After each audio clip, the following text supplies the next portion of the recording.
सुप्रभात बच्चों। तो आप लोग कैसे हैं? आज हम सीबीएसई बोर्ड के कक्षा 7 का जो एक कविता है मीरा के वध, वो आज हम पढ़ेंगे। इसमें मीराबाई श्री कृष्ण की सुंदरता के बारे में कह रही हैं। तो चलिए इसे पढ़ते हैं।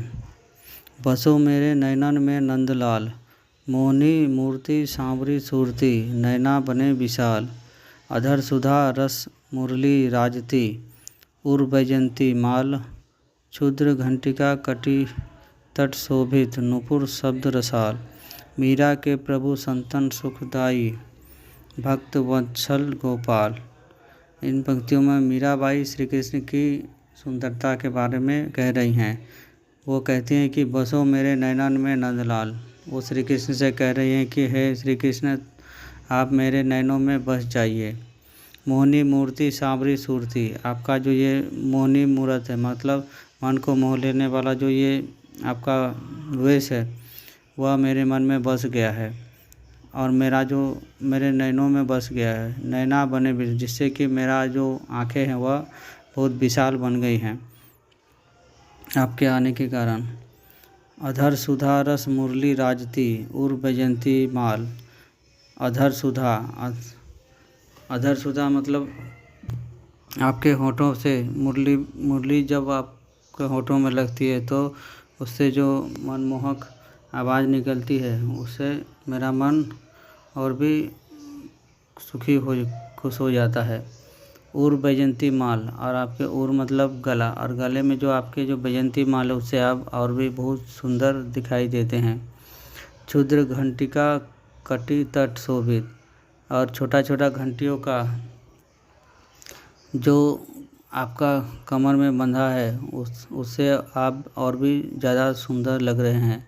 नुपुर शब्द रसाल, और नुपुर, और आप जब चलते हैं तो वो घंटियों की आवाज़ से बहुत मीठी सुरीली आवाज़ निकलती है, जिससे कि सबका मन वो मोह लेती है।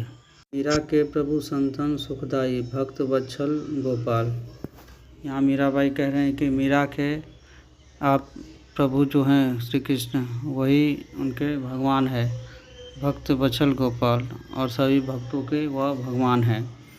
हम दूसरा दोहा में मीराबाई कह रहे हैं कि बरसे बदरिया सावन की मन भावन की, सावन में उम गयो मेरो मनवा, भनक सुनी हरि आवन की, उमड़ घुमड़ चहु दिशा से आया, दामिन दम के झर लावन की, नन्ही नन्ही बूंदन मेहा बरसे, शीतल पवन सुहावन की, मीरा के प्रभु गिरधर नागर आनंद मंगल गावन की।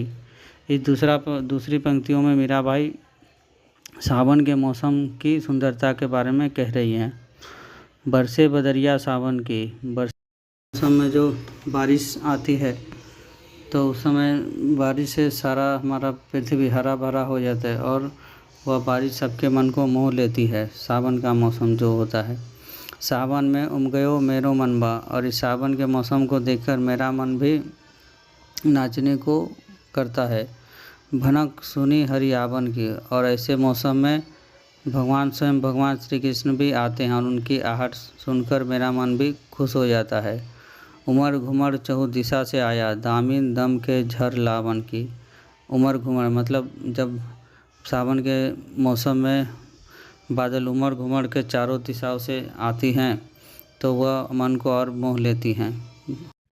और बिजली जो सावन में चमकती है बहुत ज़ोरों से, और वह इससे पता चलता है कि बारिश बहुत ज़ोरों से आने वाली है, और स्वयं भगवान के भी आने की आहट हमको पता चल जाती है।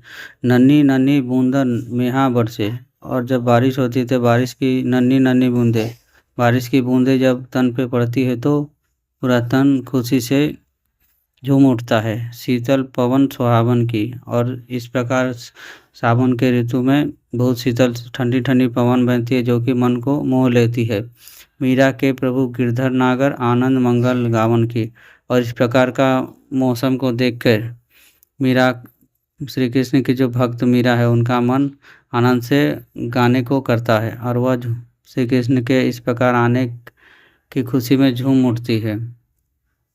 तो यहाँ पे इस कविता में मीराबाई श्री कृष्ण को कृष्ण के आने के बारे में कह रही हैं और उनके आने के उपलक्ष्य में वह बहुत ही खुश हो रही हैं, क्योंकि मीराबाई श्री कृष्ण की बहुत बड़ी भक्त हैं और वह उन्हीं को अपना सब कुछ मानती हैं।